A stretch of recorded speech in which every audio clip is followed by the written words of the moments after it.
Kita ke informasi lainnya untuk Anda pemirsa, di mana sidang lanjutan kasus Ibu Guru Supriyani hari ini kembali digelar di Pengadilan Negeri Andolo, Kabupaten Konawe Selatan, Sulawesi Tenggara. Kali ini merupakan sidang kedua dengan agenda pembacaan eksepsi oleh kuasa hukum terdakwa.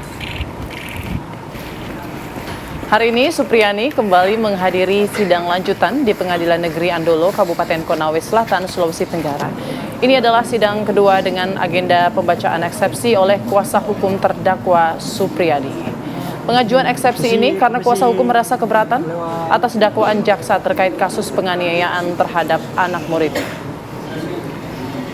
Meski mengajukan keberatan, namun kuasa hukum berharap agar eksepsinya ditolak oleh majelis hakim agar sidang bisa dilanjutkan ke pokok perkara guna mengungkap adanya kejanggalan dan dugaan kriminalisasi terhadap Supriyani.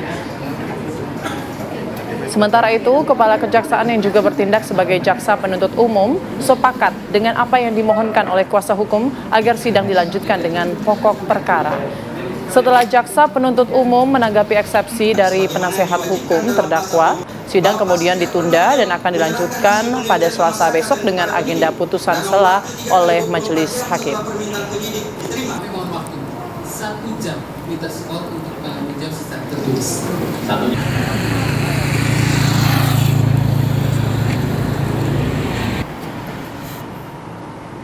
Ya, seperti apa perkembangan terkini dari persidangan kasus yang menimpa Ibu Guru Supriyani? Saat ini kita sudah tersambung dengan Ibu Supriyani, terdakwa kasus penganiayaan. Selamat siang, Ibu Supriyani. Halo, selamat siang. Baik, selamat siang juga Bapak, selaku kuasa hukum dari Ibu Supriyani. Mungkin boleh dijelaskan perkembangan kasusnya hingga saat ini seperti apa? Ya, baik. Tadi kita sidang dengan agenda untuk pembacaan keberatan atau eksepsi ya. Kemudian setelah pembacaan keberatan, tadi sempat ditunda 1 jam, kemudian ada tanggapan dari jaksa, JPU. Nah, setelah tanggapan dari JPU, kemudian hakim tadi menunda sidang yang akan dilanjutkan pada esok hari jam 9 pagi dengan agenda untuk pembacaan putusan sela. Seperti itu perkembangan sidang hari ini. Oke, baik. Pak Andre, boleh dijelaskan mengapa meminta atau berharap agar eksepsi ini ditolak oleh hakim? Iya, intinya memang tadi kami membacakan keberatan, khususnya terkait masalah formil ya. Jadi kami belum masuk kepada material, karena kami menyoroti tentang prosedur penanganan perkara ini yang tidak sesuai dengan Undang-Undang Sistem Peradilan Anak. Kemudian juga dalam perkara ini banyak dilakukan pelanggaran oleh penyidik yang melanggar kode etik, sehingga menurut kami penyidikannya ini seharusnya tidak sah dan juga dakwaannya seharusnya tidak dapat diterima. Tapi memang di dalam permohonan kami setelah keberatan-keberatan ini kami bacakan, kami meminta agar nota keberatan kami ditolak dan lanjut kepada pemeriksaan pokok perkara. Kami meminta seperti itu karena kami mempunyai pertimbangan bahwa kami tidak ingin pemeriksaan perkara ini cuma berhenti di pemeriksaan formil atau pemeriksaan prosedural saja. Tapi kami ingin agar perkara ini bisa langsung pemeriksaan pokok perkara, kita memeriksa kebenaran material, apakah Ibu Supriyani betul melakukan tindak pidana atau tidak. Karena kami ingin membuktikan di persidangan bahwa Ibu Supriyani betul-betul tidak melakukan tindak pidana sebagaimana didakwakan jaksa. Dan juga kami ingin membuktikan bahwa apa yang dilakukan oleh kepolisian ataupun kejaksaan sebenarnya ini adalah kriminalisasi terhadap Ibu Supriyani. Sehingga nanti dengan putusan nanti, misalnya tatkala Ibu Supriyani dinyatakan tidak terbukti bersalah, kami akan mendorong bahwa pihak-pihak yang terlibat dalam kriminalisasi Ibu Supriyani agar bisa diproses, baik itu diproses etik profesi ataupun diproses pidana. Seperti itu yang kami harapkan. Oke, Pak Andre mungkin bisa dijelaskan lebih detail mungkin. Tadi Anda sampaikan ada kesalahan prosedur, pelanggaran etik begitu dari pihak penyidik. Nah, itu apa saja mungkin boleh dijelaskan? Iya, terkait dengan masalah prosedur sistem peradilan anak, bahwa di dalam pemeriksaan anak korban atau anak saksi harusnya kan ada dari tenaga kesejahteraan sosial ya. Kemudian juga harus ada laporan sosial, kemudian ada dari pembimbing kemasyarakatan ya, karena itu memang khusus diatur dalam Undang-Undang Sistem Peradilan Anak. Dalam pemeriksaan anak, baik anak korban maupun anak saksi, harus melibatkan semua ini. Nah, di dalam berkas kita lihat bahwa itu tidak dilakukan oleh penyidik, sementara dalam undang-undang tersebut itu dinyatakan sesuatu yang wajib. Artinya wajib ini tidak bisa tidak, harus dilaksanakan, tidak ada pilihan lain. Nah, itu kami melihat prosedur. Kemudian terkait dengan masalah pelanggaran etik, kita bisa melihat bahwa sesungguhnya penyidikan ini kan harus dilakukan secara akuntabel, objektif untuk kepastian hukum, untuk penegakan hukum.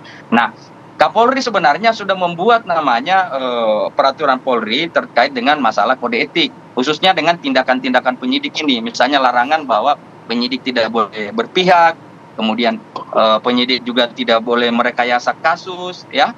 Kemudian dalam melakukan pemeriksaan atau penyidikan harus sesuai dengan undang-undang. Nah, dalam prakteknya kami menemukan bahwa penyidik banyak melakukan pelanggaran etik. Misalnya bahwa dari awal orang tua pelapor ini yang kebetulan adalah anggota Polsek di Baito ikut terlibat dalam kegiatan penyelidikan atau penyidikan, padahal dia kan bukan penyidik. Jadi itu ada pihak lain yang terlibat di sini. Kemudian juga para penyidik ini memaksa Ibu Supriyani untuk mengakui perbuatan, ya. Mengakui perbuatan dengan janji bahwa kalau sudah mengakui perbuatan akan proses hukumnya ini akan dihentikan. Padahal itu adalah sebenarnya sebuah jebakan buat Bu Supriyani. Kemudian ada juga permintaan dari penyidik 50 juta agar perkara ini dihentikan. Kemudian juga ada uang yang diterima oleh Kapolsek Baito, ya. Kapolsek Baito 2 juta agar Ibu Supriyani tidak ditahan. Jadi banyak sekali pelanggaran yang kami melihat bahwa inilah sebenarnya pelanggaran prosedur yang membuat penyidikan menurut kami tidak sah gitu.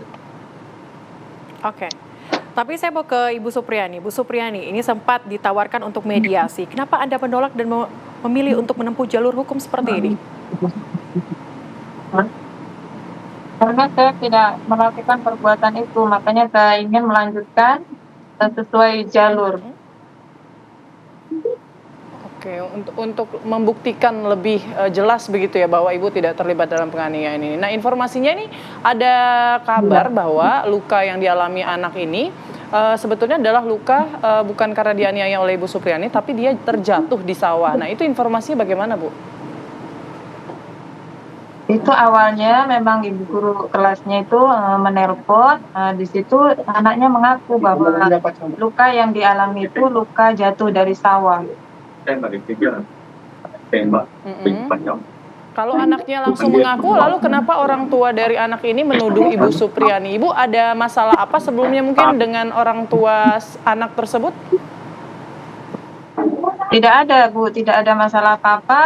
Kita pun tidak ada hubungan keluarga, rumah pun jauh, ya, tidak ada hubungan apa-apa. Tidak pernah ada masalah.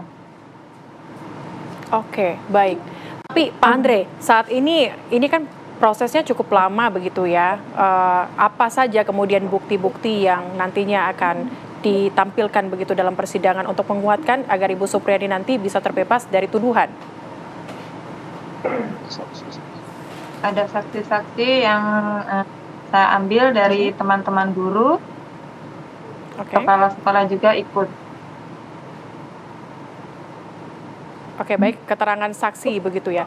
Tapi Bu Supriyani, Anda kan sebagai guru mengajar begitu. Proses ini kan cukup lama begitu untuk menyelesaikan perkara hukum. Bagaimana kemudian dengan proses belajar mengajar di sekolah?